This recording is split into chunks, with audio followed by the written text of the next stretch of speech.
Video last దాకా చూడండి, subscribe చేయండి.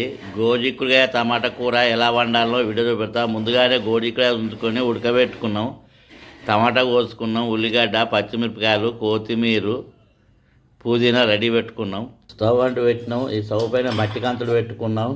అందులో 2 చెంచాలు నూనె పోసుకున్నాం.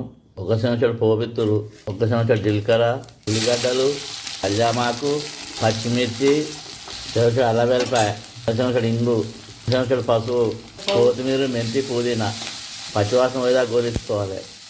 టమాటా వేసుకోవాలి, 2 చెంచాల కారపొడి వేసుకోవాలి, తగినంత ఉప్పు వేసుకోవాలి. కలుపుకొని చిన్న మంటగా ఉడికించుకోవాలి. ముందుగా టమాటా ఉడికింది, ఇక గోడికాయ ఉడకబెట్టింది ఇందులో వేసుకున్నాం. ఇది కలుపుకొని ఒక 5 నిమిషాలు ఉడికించుకోవాలి. మళ్ళీ మొత్తం కలిపి చిన్న మంట మీద 5 నిమిషాలు ఉడికియాలి.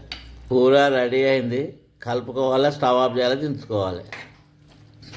గోజిక్కుడుకాయ టమాటా కూర రెడీ అయింది, గుమగుమలాడుతుంది. వేడి వేడి తింటే చాలా రుచిగా ఉంటుంది. చపాతీతోటి కానీ, పూరితో కానీ, అన్నంతో కానీ తింటే చాలా రుచిగా ఉంటుంది. మళ్ళీ కావాలనిపిస్తుంది.